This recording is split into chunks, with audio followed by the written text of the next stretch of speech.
Can you take a seat? Thank you. And Marcella, indeed. So this is our... What's happening here? This is our last session of the day. It has been a long, beautiful, very inspiring day already. And this session is called the Canons of Digital Arts, and I think you will understand why a little bit later. Our moderator of this session is Estorick. He is the editor-in-chief of Right-Click Save. I'm sure you all know about him. You definitely deserve that. Based in London, Alex is a writer, editor, and curator who has been developing critical and inclusive approaches to emerging technologies. He is also a visiting research fellow at Goldsmiths University of London and the lead author of the first aesthetic of crypto art. Alex, the stage is yours to introduce our beautiful panelists. Hi, everyone. Whoa. Okay. That's really loud. I'm going to start with some introductions, and then I'm going to say a few words, say my piece, and then we're going to have a few short 5-minute presentations, then we're going to open up the conversation for discussion.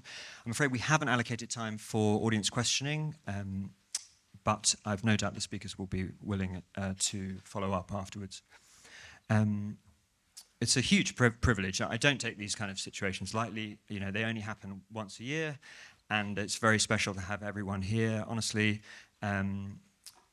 kudos to Georg, to Roger, and also to Diane, who does so much work to drive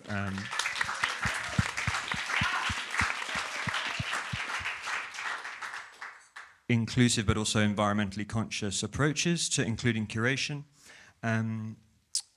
Marcella Lista is head curator of the new media collection at Centre Pompidou. Recent exhibitions include Apichat-Pong Wirasethakul, how's that? Night Particles, and Apophenia Interruptions, Artists and Artificial Intelligences at Work. Christiane Paul is curator of digital art at the Whitney Museum of American Art and professor emerita at the New School. She is the recipient of the 2023 Media Art Histories International Award and the Thoma Foundation's 2016 Arts Writing Award in Digital Art. Her latest exhibition is Marina Zurko, Parting Worlds. Melanie Lenz is curator of digital art at the Victoria and Albert Museum, where she is responsible for developing the V&A's digital art collections. She's organised multiple exhibitions, most recently co-curating Patrick Prince's Digital Art Visionary and co-editing the book Digital Art 1960 to Now. And finally, Kevin Abosch is a conceptual artist working across traditional and generative mediums, including AI and blockchain. His work has been exhibited globally in institutions including the Hermitage, the National Museum of China, the Jeu de Paume, and the ZKM Centre for Art and Media in Karlsruhe. He lives in Paris and teaches at the University of Applied Arts, Vienna. I, for my part, have always wanted to understand the consequences of new art forms that destabilize pre-existing categories, as well as the community of creative entrepreneurs, many of whom are in this room, who often seem to exist on a spectrum between creator, collector, and curator. As the editor of Right-Click Save, I came to the decision early on that publishing criticism was a risky business because it tended to impose old rules that were no longer fit for purpose when coming to terms with new and emergent art practices. It seems to me that we can no longer presume to determine the bounds of art, since so many prominent contemporary artists are either trained in non-art disciplines, including speculative design, or otherwise operate at the border of fine art and commercial art. It feels like the old divisions between creative disciplines and their markets are inadequate for coming to terms with hybrid artists such as Kevin, who evade categorization, as well as artists from the global south who have finally been able to build careers from themselves thanks to the NFT without needing to be routed through global northern galleries and institutions. To me, this situation poses all sorts of questions for curators, as well as artists and journalists, about how to make sense of a world that normalizes binary thinking, but where two things can still be true at the same time. Today, we're extremely fortunate to have 3 of the world's leading curators to discuss the canonization of digital art, as well as one of the world's leading artists to discuss how it feels to be canonized. Each speaker will present for 5 minutes, and then we'll open up the discussion. I'm afraid we haven't allocated time for audience questioning, but hopefully these guys are going to follow up afterwards. Marcella has kindly agreed to start us off, so over to you. Thank you so much, Alex.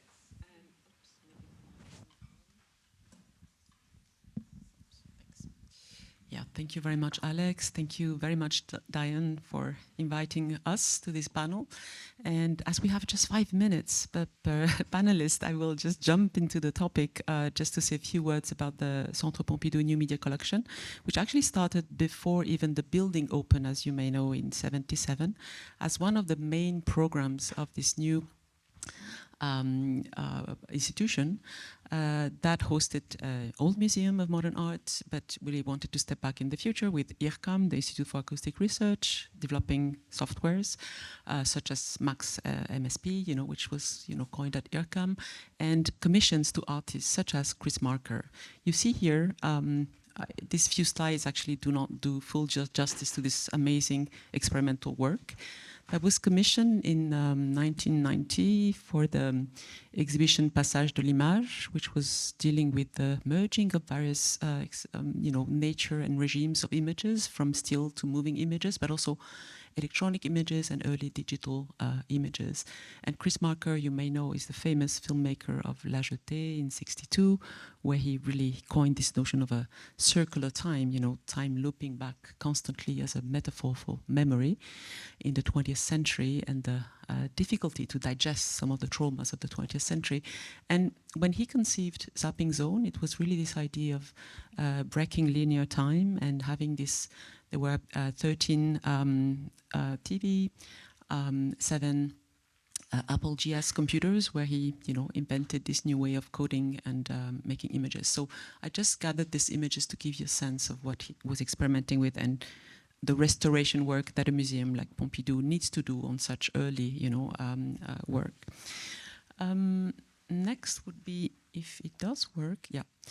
A few images from the exhibition we did in '23, right after acquiring a series of 15 NFT works, starting with Fred Forrest, Sarah Milloas, and many other very important artists who came from actually very different backgrounds, like economics, conceptual art, but also crypto art, digital art. So our aim was really to show that this supposedly new medium, which in my opinion was very much favored by the pandemic as a new market for online art, was actually replaying the beginnings of video, when people coming from many different backgrounds, such as electronic music, design, and so forth, were the first masters of video. So you would find both Raphael Rosenthal, Rob Ness playing, or the autoglyph from Lava Labs next to the CryptoPunk, to show this tension between very popular aesthetics, but also very explicit references to conceptual art, protocols, how protocols are reinterpreted to the notion of coding and outsourcing, in a way, the creation of the work. Contracts. This was very interesting. The Rob Ness Bitcoin replaying the Marcel Duchamp, eviction in 1916. Sorry, from the salon in New York. He was banned from the super rare platform for just displaying the Bitcoin image as an artwork. This is. By Jill Maggett, conceptual artist, John Gerard, about ecology. So we try to gather a diversity of works, but mostly the central part, which you don't necessarily, in the vitrine, is gathering early conceptual artworks from Yves Klein, for instance, from 58. This Czech that was really this notion of dematerializing the art, transaction. Selling of an artwork, and many other works by Sol de Witt, etc. So in order to embed, we're talking about canons and how to legitimize, this form of art. To us, it really meant referring to art history as, having addressed this question of how to dematerialize the transaction very early on, not waiting for the blockchain to do so.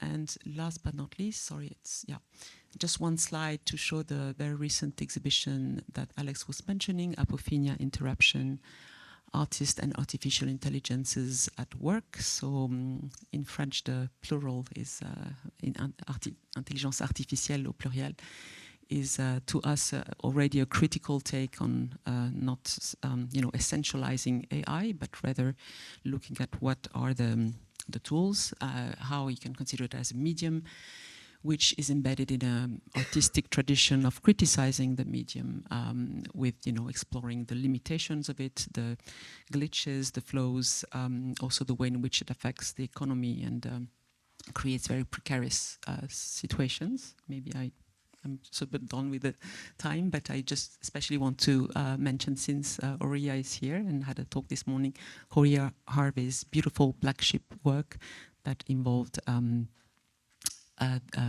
augmented reality on the top left. We had 3 commissions. This was one of it, and this project was done in collaboration with the Cadist Foundation. Christiane. Okay, thank you so much. In terms of canonization, I want to give a few pointers from the start. I know we're going to dive into it and discuss, but canonization obviously isn't a monolith. It is problematic since it builds on inclusion and exclusion. Typically, I would also argue there are always separate competing canons in different areas. So we have a lot to unpack when it comes to that. Another myth I want to point to is this, in my opinion, misconception that, oh, here we are the gatekeepers at museums and we make all the decisions and create the canon.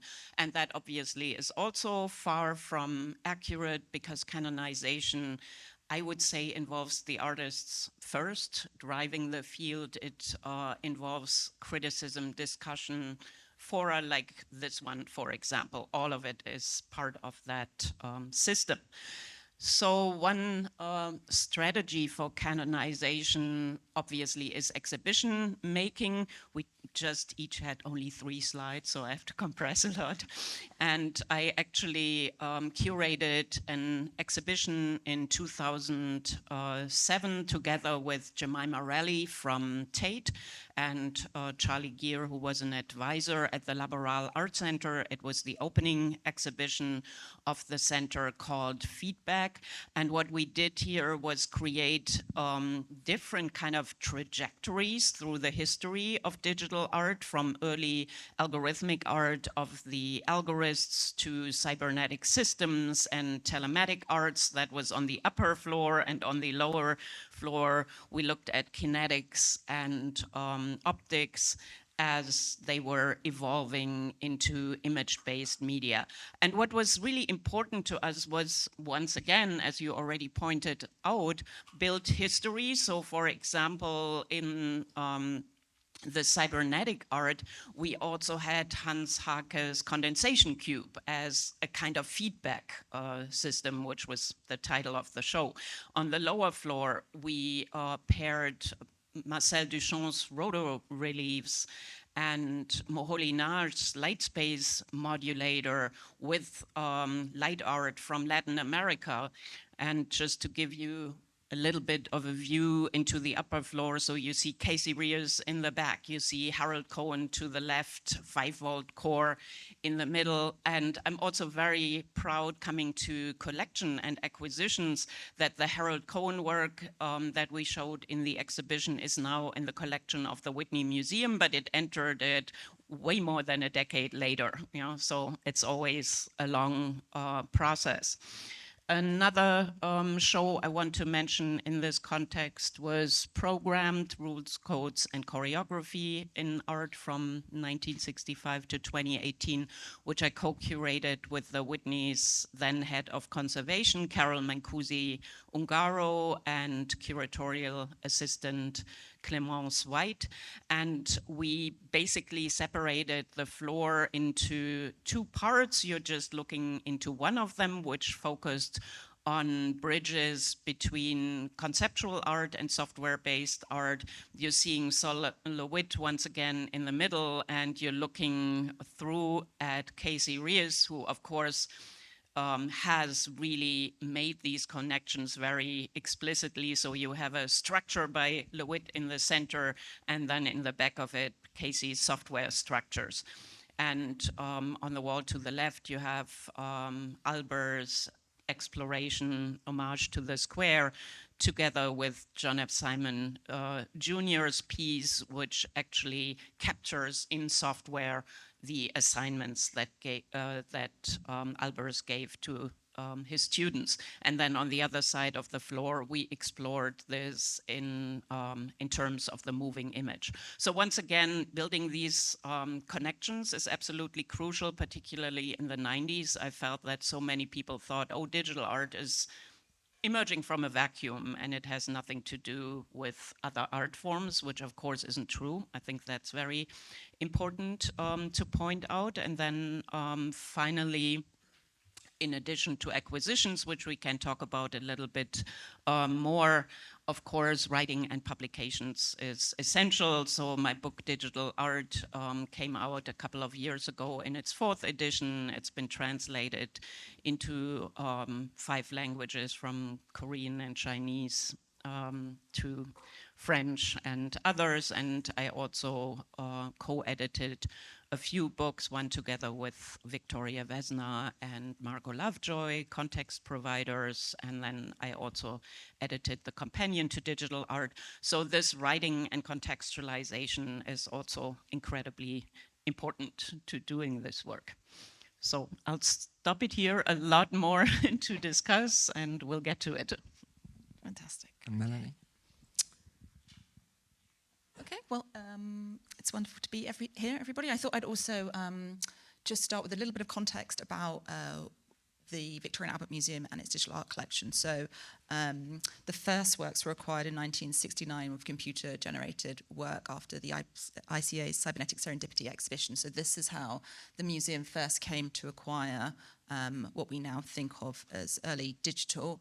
And I've got 2 slides, so I should be less than 5 minutes, but I just wanted to reflect a little bit on these narratives and art histories and 2 examples of how the museum embraces and sort of thinks about showing, showcasing, and exploring what it means to think about both looking back and looking forward. So the first, what we see here behind is an installation shot of a very small display that took place in the museum for a year from August 23 to September 24, that focused on the role of Patrick Prince, who was a digital art collector, curator, academic, champion and supporter of artists. And I think it was really interesting, the first talk of the day, thinking about the role of the collector. So I thought I'd just throw this image in to kind of think about what implications that, as you said, Christiane, we're not always necessarily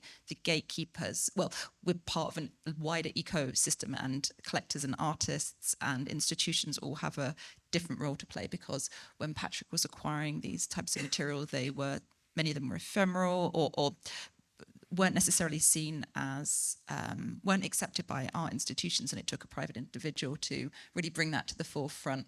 And many of the pieces that are in the collection now are really informative and influential in terms of thinking about how we reflect on these different histories. So some of the, sorry, it's actually not the best image, but some of the artists, for example, that you can't actually see in this image here are works by Harold Cohen, Frida Narker, Manfred Moore, and David M. Marcia Dervitt. The other thing I kind of wanted to say about this image was, on the one side we have Patrick's collection. On the other side of this display is the works by a collector, Leslie Linder, who's one of the first collectors of Beatrix Potter, which is not a natural bedfellow. You don't think of Peter Rabbit and digital art, but again, I work for a public institution. It's a free space. People come in, they're not anticipating seeing digital art. In fact, I think maybe fashion is the first thing that that comes to mind when people think about the museum. So audiences are a really big part of my thinking when it comes to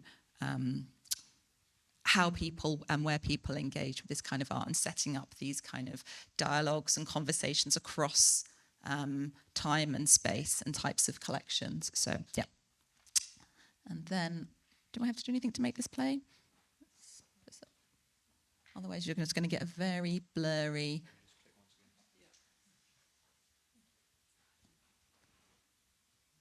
Okay, so this is just a video of a book that I co-edited last year called Digital Art 1960s to Now. It was a kind of sort of chronothematic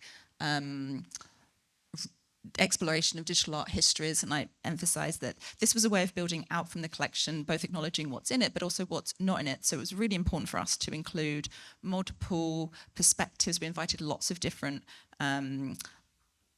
artists, people, folk with curious minds, institutions, collectors, many, many different people. We wanted to kind of reflect on what digital art histories and futures means. So I will stop it there. Sorry, it's like page 1, but I think I might be over my 5 minutes. So I will hand over to you, Kevin.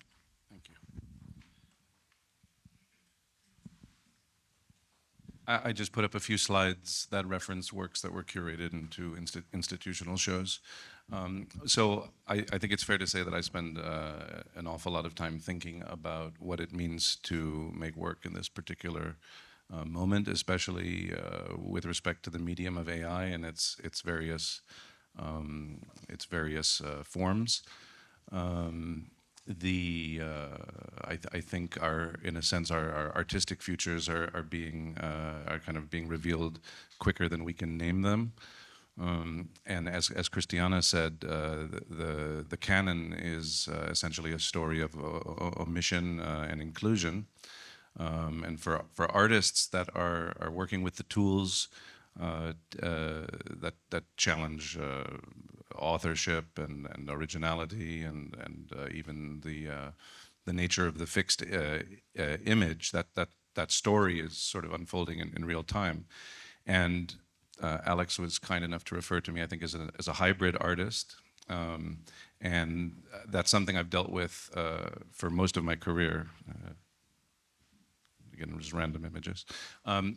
This idea of being categorized, because I've worked across traditional mediums and as well as with computers. So, people would say, you're a photographer. I say, well, I'm kind of more of a conceptualist who works with photography, or you're a computer artist or an AI artist. Well, I'm sort of I'm a conceptualist who works with the machine. And I rejected this sort of being labeled for so many years, for decades.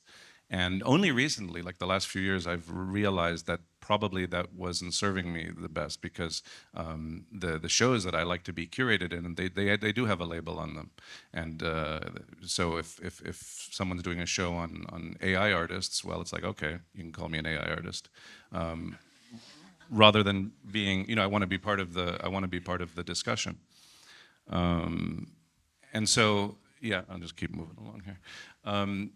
And then when I get curated into a show, sometimes it's one of those things where I don't want to ask too many questions, because maybe it's a mistake. And then after the show is up, and maybe after it's gone, I'll finally get around to asking the curator. It's like, oh, by the way, how did you find out about my work? And sometimes it's as simple as, well, we were just Googling, people working with blockchain as a method, or and other times it's, well, such and such is an advisor, to our board, or on the advisory board. And I'm like, oh yeah, that guy collects my work. So then I start wondering if they're just trying to pump their bags or something. So I mean, there are all these like different reasons, I think, that one can be included or not. But in any case, I really value the conversation, having conversations with institutions, so that I have a chance to communicate not just the what and the how, but the why and the urgency of my newest work. Because it's great to be curated into a collection, but I think if it's misunderstood or just flattened into novelty, then it's not canonization, it's just taxidermy. Oh, and I have a few more pictures here. Talking about taxidermy, right? Did you see that? Let's go back to taxidermy. Okay. Oh, sorry. And there you have it. Oh, I'm sorry, I'm going back. Okay, here, you figure it out. I'm technical, but not that technical.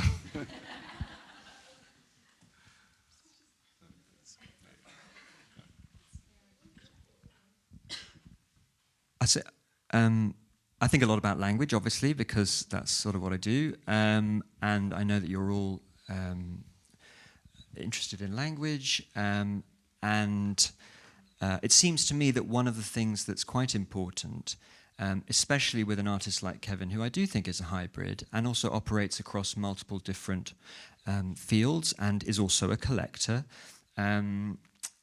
is that kind of plurality doesn't become nebulous, that it resonates, it has it registers, it has meaning. It isn't a sort of road to a kind of postmodern flat world where anything goes. It seems to me that but also perhaps the curators here have a stake in making sense of that. And I just want to perhaps start with Christiane.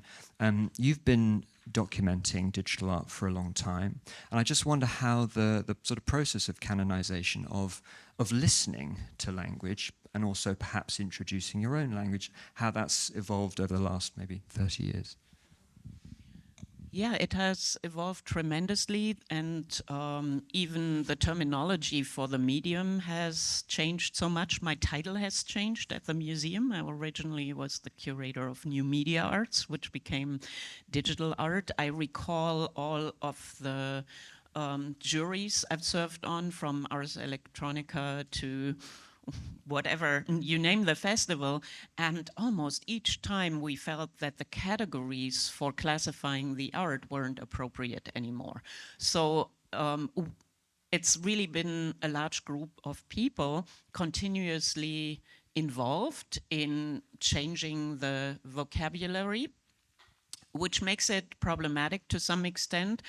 I don't have a problem with very hybrid practice. I think that kind of focus also shifts over time. So in the 90s, we had really artists that were devoted to net art. That's what they did. They were literally net artists. And then in the early 2000s, we also see how artists branch out into so many different practices and do not stick with one medium. I think that's very much what artists working in the field do right now, particularly in AI. The work so often manifests as print, as something physical. So creating those classifications and taxonomies that are always fluid is incredibly important. And I think it's really a back and forth with artists, with institutions, with art critics. So you do not simply come up with a term. And particularly in the early days, I literally recall creating the theme for one of my shows, which was Code Doc, and looked at the back end of code together with the artists. So it was really a collaboration. And yeah, I guess just to riff off that, perhaps Marcella or Melanie, whether you have any, perhaps share with the audience how you go about sort of, if not categorizing, selecting what you exhibit. Regarding terminology, it's true that the term new media is an historical one, so we now joke about all new media. What we have adopted, we're trying to adopt at Pompidou, not as an official name, but it's more the notion of variable media or unstable media, which in our opinion reflects also, all the ephemeral and sometimes precarious nature in terms of conservation of those media, which is really part of the, I think, of the discussion when you talk about canonization. Means, museum collecting this type of art is a huge responsibility to, keep them in the long run. So, yeah. I also noticed that all these very large-scale exhibition on digital art actually start with electronic art, most of them. So it's in the end, it's the question of hybridation is very key here to understand that experimentation with technology cannot be confined, to a specific technology. So that would be my remark about the terms. Yeah. All I can do is really mirror in the sense that, similarly, I've also had many job titles, have done the same sort of role over the years, but my job title has changed, and I think that reflects that it is something that's constantly shifting and moving. I think the first line in the book that we wrote about digital art was sort of unpack what the terminology of digital means, and I still see it in this kind of broad umbrella way, and I think that ultimately I'm not too fixed or hung up on it. I understand that it can encompass many different things. So in labeling and categorization, it is incredibly important that when acquiring works for the collection, that I talk with the artist about how they want their work understood and what labels they do and do not want, and understand that it's not one model fits all. So yeah. I guess, picking up, Kevin, on one thing you talked about, presumably it's a benefit to being a generalist, to having skills in multiple media. But do you worry that your work gets flattened or kind of simplified? At this point, I'm not too worried, but at various stages in my I mean, come on, it doesn't get better than this. No, but when I was, I tried to bury the fact that I was working with photography for years, because people knew me as a photographer, which I always rejected that label too. But I really made a point to try to get people to forget about it, and strangely it worked. It worked to the extent that now when I make synthetic photography, people say to me, "Oh, what you're doing is undermining the value of real photography. You should learn something about real photography," which is amusing. But and I know that because we've discussed this. I talk about photography. We share either confusion or perhaps even disdain for the term post-photography. But I don't know if that's even relevant here. But the term crypto art. We talk about nomenclature and taxonomy. I mean, it's a selfish thing, but as soon as I realize that some work I'm doing that leverages emerging technology hasn't really found its position yet, how it's going to be named, it's in my best interest to sort of move that in the right direction, because I'm a big fan of taxonomy, because I think I want to understand the nuance between this thing called this and this thing called that. Crypto art was strange because it was this catch-all for something that I think spoke to the crypto zeitgeist. And so, you'd have an artist painting an Ethereum logo, crypto art. You have someone who works with blockchain as a method, crypto art. Or I have a background in cryptography, crypto art. Someone who just, makes a painting, takes a photo of it, makes an NFT, crypto art. So that's absolutely confusing. And at the same time, and it's a bit lazy, I think, too. But yet it's a thing, and the word crypto art is on the tip of so many people's tongues, or on their lips, or coming out of their vocal cords. But so it is something, but it needs to be, I think, still drilled into, not by myself probably, but by you guys. Sorry, I'm going to immediately have to not undo what I do, but kind of build on it, because I think it is important. I didn't want my last comment to kind of sound passive in terms of it's important to talk with artists about how they want to be labeled, but words in general are super powerful. And I do think about this in terms of, not always in terms of categorization of a type of artwork, but the words that we apply. So the best example I can think of right now is this concept of pioneers, which is a idea and a label that I've worked on shows, some fantastic shows, principally digital pioneers, but this is a term that I no longer particularly use because of negative connotations and around what is a pioneer. Is this something that we want to think about digital art colonization? I think the answer to this has to be no. So yes, words are powerful. I think I just wanted to reiterate that, and I think we have agency in choosing what we use. Yes, I'm afraid, fight the corner of the crypto art community, which, as Kevin, as you rightly point out, it was a catch-all in some ways, but it was also, I think, clearly for one or two people in this room, Kelly, I'm pointing at you, it was a very, very identifiable moment and movement where people who previously hadn't been able to participate were able to make careers without needing to ask permission. And I have to be honest, I noticed that the crypto art movement is conspicuous by its absence in a lot of the time when we're thinking about canonizing digital art. And part of the reason perhaps for that might be that these practices are so varied often, they demand perhaps greater specificity. But I guess, yes, a general question for starting with the curators, how you think about inclusivity, but also I think probably this tension between inclusivity and quality, which I think probably also plays on your mind. Yeah, using crypto art, quote unquote, as a starting point, the Whitney by now has more than 30 NFTs in its collection.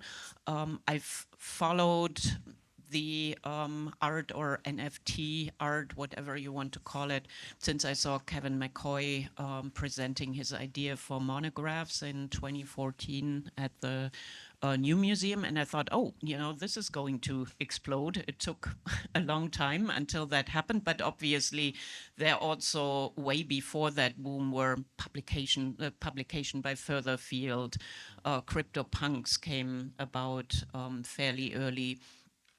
So I think there's also a lot of historicization to do when it comes to that. The Whitney also commissioned Jen and Kevin McCoy to do a tokenized piece before the whole NFT boom, which entered the collection. So I was in it before it all happened, and then there definitely was a very messy state.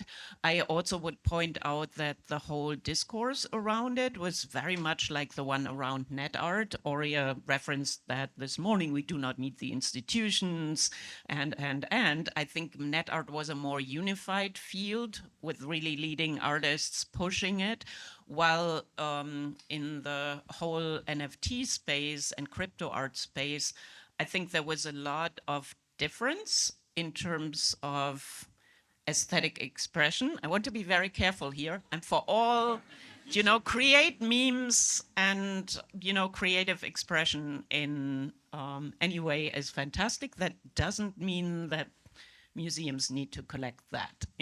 So I think there are distinctions to be made. And another thing I always point out from the start is that NFTs and crypto art are truly an awkward medium for museums to collect, because what we do obviously is immediately transfer them from a hot wallet into a cold wallet. So we're putting them under a vitrine. They're not part of the market anymore. And to me, that's slightly problematic. I still think we need to pay attention and do this, but we're not part of the natural environment in which the art lives. So a lot of decisions to make when it comes to quality or inclusion. Yes, I in fact, this was a very strong remark that the circulation that the blockchain was made for stops with when the work enters a museum, at least a museum where we don't resell works, right? Also, I mean, like a French public institution is not allowed actually to own a wallet, a crypto wallet. So definitely we changed the regime of the work when we acquire it. In terms of inclusion, it's true that I think our duty again is to open up the criteria of what we suppose would be a artistic contribution to art history, and see how profiles of artists working with technology can be extremely diverse and new with every time a new medium appears. Still, we are looking at works that have a conversation, with art history. So how does it resonate with, other topics, experiments that were done before? How do we also account for what is really new with the blockchain and, question of smart contract, all the art and economy topic, how artists address that? So every time we're trying to look at what is really specific and how we can create a kind of mapping of all these questions that are specific to the medium. But again, not setting any boundaries about what could be interesting the museum in this regard. I guess I would just add on that engagement takes many different forms. Of course, being part of a permanent collection says something about value, but it's not, to my mind anyway, the be-all and the end-all. And so one of the ways in which the V&A, which does not have NFTs in its collection, for some of which similarly is like illegal, it's very problematic for UK institutions. But that doesn't mean that we're not interested in engaging in the subject. So that might be through artist talks and symposiums, inviting people in to kind of explore and exchange. And a lot of those discussions currently happen behind closed doors or invited, the discourse around what and why and how the museum should engage does take place, but it's not all public. But some of those conversations, such as the fabulous FemGen discussion that happened last year as part of the V&A's digital art season, did take place. So this is the other way, or whether it's through interviews in publications that we think about these subjects. And since it's been brought up 3 times, the custodial complications of NFTs, which I totally understand, and any legal implications as well, might I suggest, and this is the first time I've done so in public, and I've been waiting for years, is since you're all institutions that don't divest yourself of the artworks, you have anti-deaccession rules, why not do a little ceremony where you acquire the work or it gets donated or whatever, everybody acknowledges it, and the artist sends the NFT to the burn address. And it sits there beautifully, elegantly in perpetuity. And why should an institution that isn't going to resell the work, or why should they be worried about this thing called ownership that most humans are obsessed with? Yep. Was one of the first things we considered. It's also a question we ask in our acquisition questionnaire.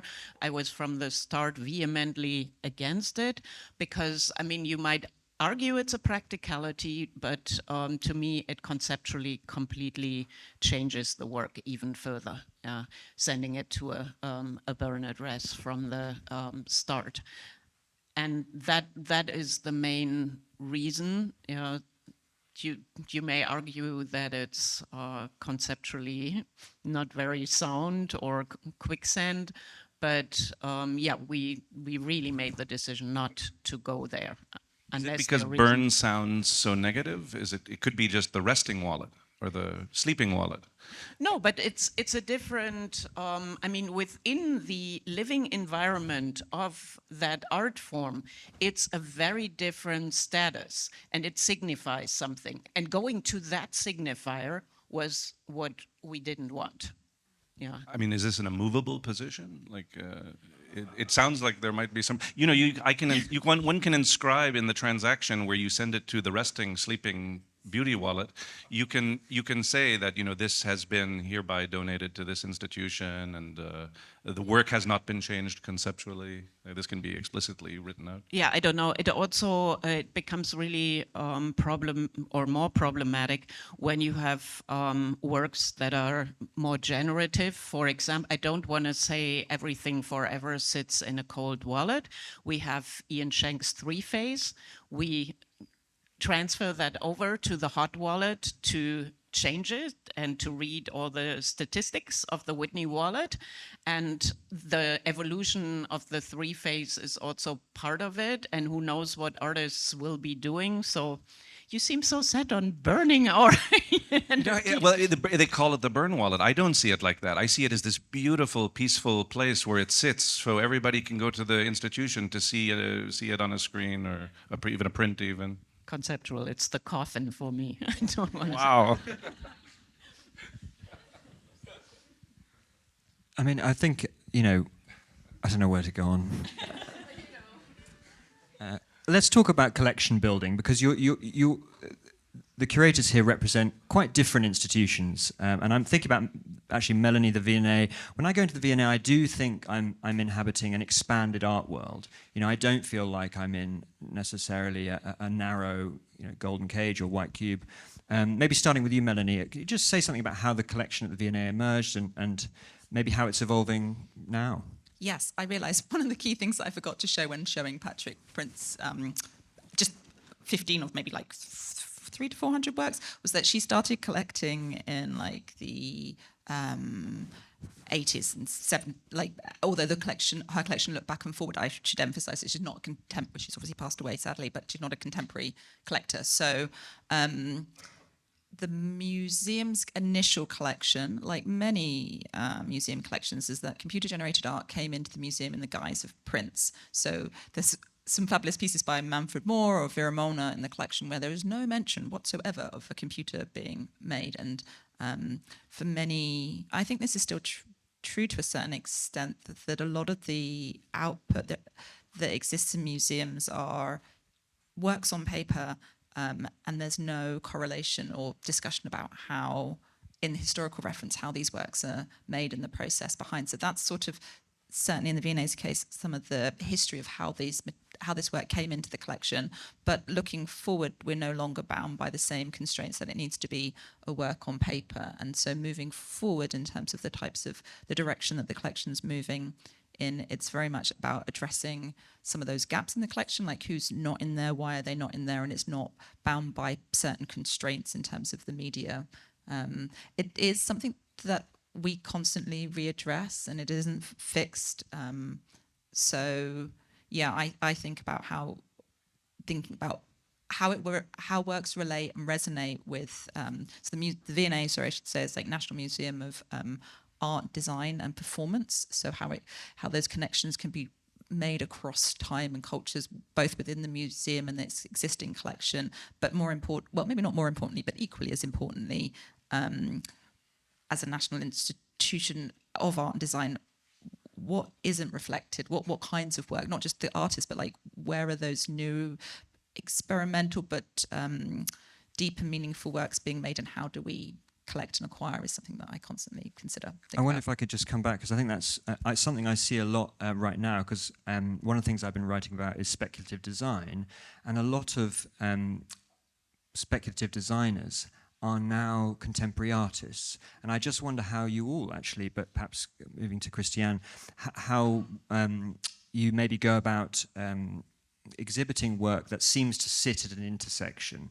between, I don't know, art and technology or art and science or art and design, how you ferry that into the collection or how you narrate it. Yeah, that's a great question, and also always quite a challenge. So as opposed to MoMA, for example, who really have a design department, the Whitney doesn't, and Paola Antonelli has brought a lot of work by artists I've also worked with into the MoMA's collection that way, because they sit at this intersection. So that's another very difficult area of classification. When does it become just solid design or falls more into the design category, in which case we wouldn't acquire it?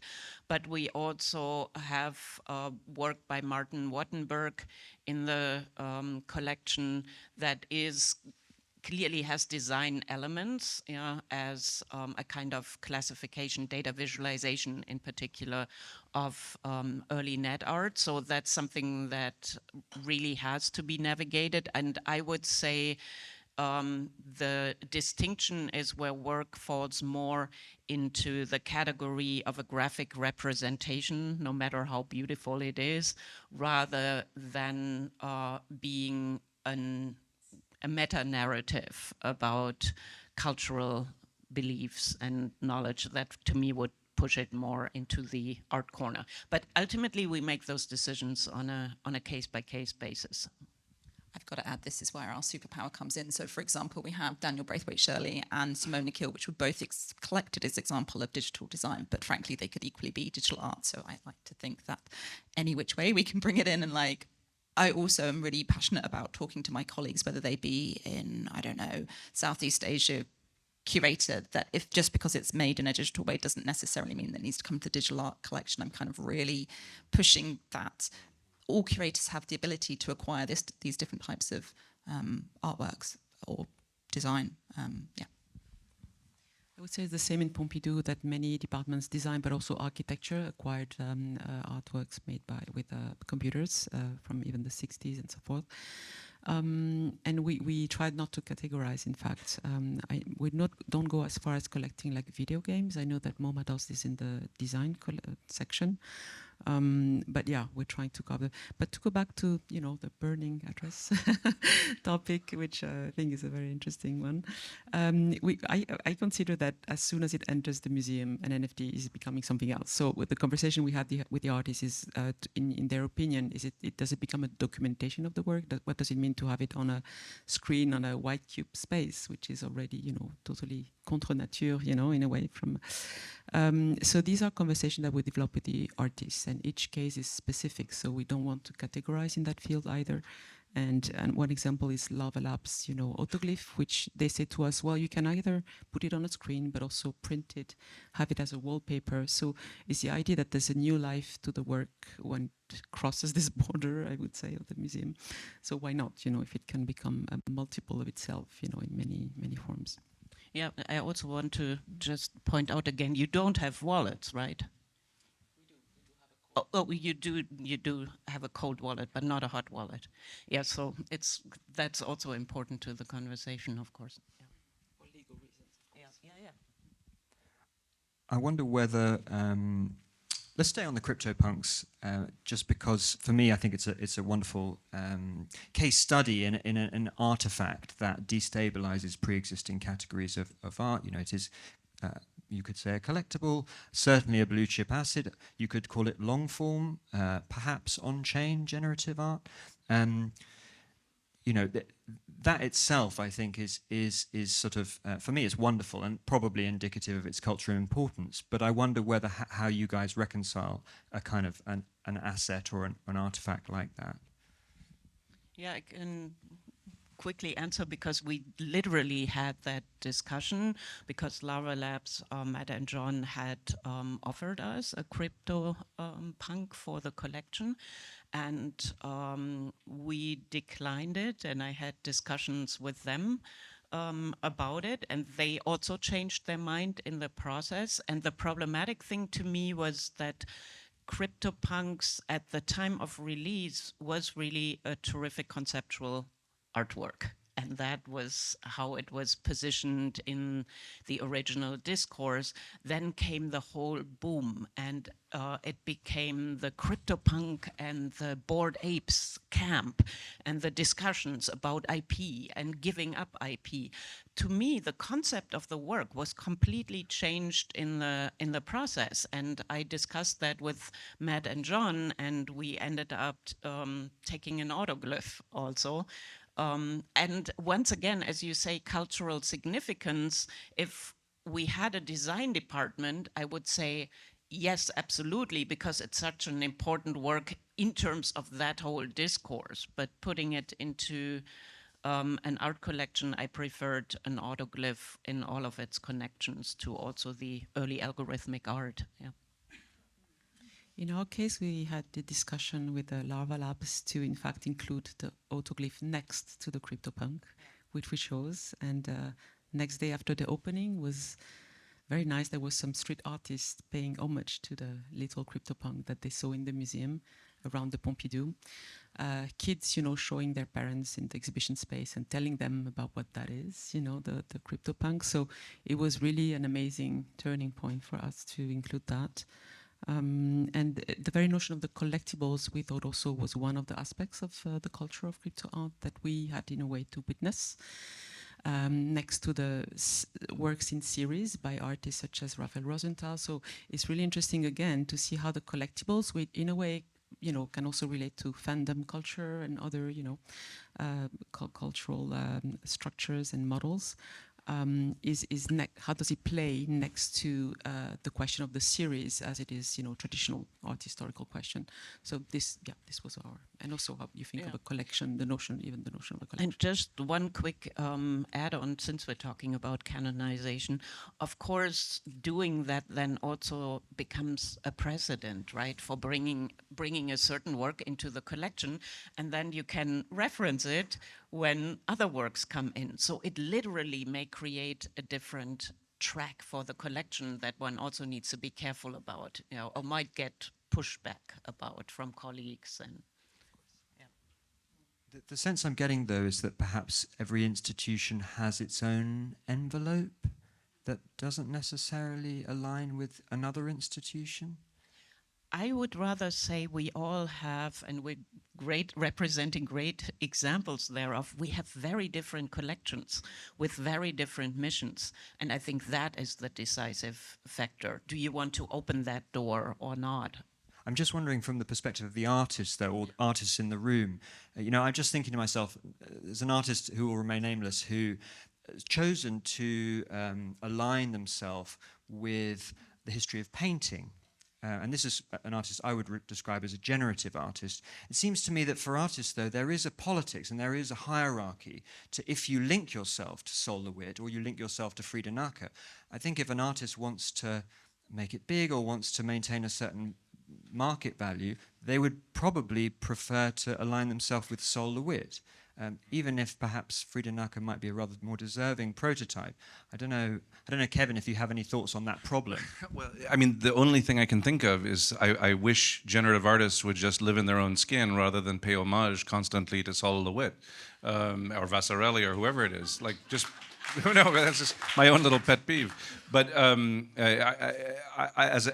trying to. No, I'm not. I haven't started. I would like to start lobbying curators of museum photography departments not to characterize as my synthetic photography in this awful thing called post photography, but in the continuum of the story of photography. Because the way I see it, it's a natural extension, part of the evolution. I would love to see it collected into photography collections, even though I'm not a photographer. Yeah, and I would also say it's always a very cheap move to, just align yourself with, and it definitely doesn't work as a curator. We're not collecting work with, artist X is referencing, one of the, but that's not what it's about. And giving credit to Casey Rees here, you may make fun of it, that's right, but that was work that was created decades ago, literally, and was groundbreaking in making that connection and pushing it to the forefront. And hold on, shout out to Casey. Like he's a friend and I'm a fan, and I understand. No, I'm just saying that I think a number of artists are hanging their hat or on like the legacy of other artists as if it's some kind of weird branding, like surefire branding mechanism. Yeah. That's all. Totally agree. Okay. Maybe 5 minutes. I wonder whether the last question, perhaps the most appropriate question to ask. I mean, for me, one of the fears I have at a moment when photography, painting, film is all converging on a latent space, on the latent space of a sort of a deep learning algorithm, for example. What is going to happen to these canons of media? And how can we kind of preserve the legibility of these histories at a moment where, frankly, it feels like the domain of human vision is being given over to a rather kind of uncertain domain of non-human vision? Sorry for the slightly tricky last question.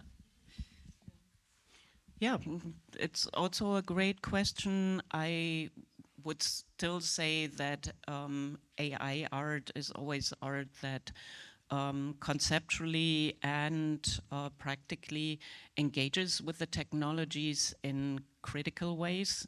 And most of the artists I've been working with really, and Kevin does that too, operate on a meta level of exposing mechanisms, thinking about these issues, rather than just contributing to subsuming, visual culture under this. But what I'm worried about is a certain kind of lack of literacy when it comes to these processes, and people actually not necessarily understanding how to classify and look at this. And there's a lot more work to be done on that front. Well, it's such a huge question. I think it's such an open-end question in the sense that everything is evolving so fast with how AI uses latent space. I was interested recently in the work of an artist who used AI to actually have images from ISIS executions were supposed to be totally banned from the internet, and they come back from latent space, by being summoned in a way by AI. So what the latent space contains is really like this black hole of who knows. As Christiane just said, is what the artists do with that situation. As Holly Harrington and Matt Dreyer stated, all media is training data. So you have to be aware as an artist that whatever you put there is going to train something. Yes, Matt Dryhurst also talks about the importance of public simulation literacies, of making the public aware.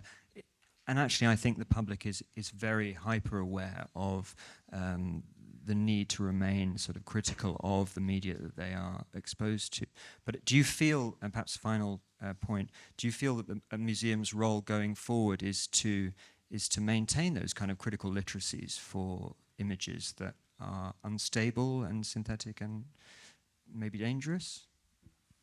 Yeah, absolutely. One of the reasons I did the Harold Cohen show at the Whitney Museum last year was also to contrast text-to-image and diffusion models with very different ways of approaching AI and raising literacy. And it was just amazing how many people walked in and asked, "Oh, what has it been trained on?" And were completely surprised and said, "No, no training data here."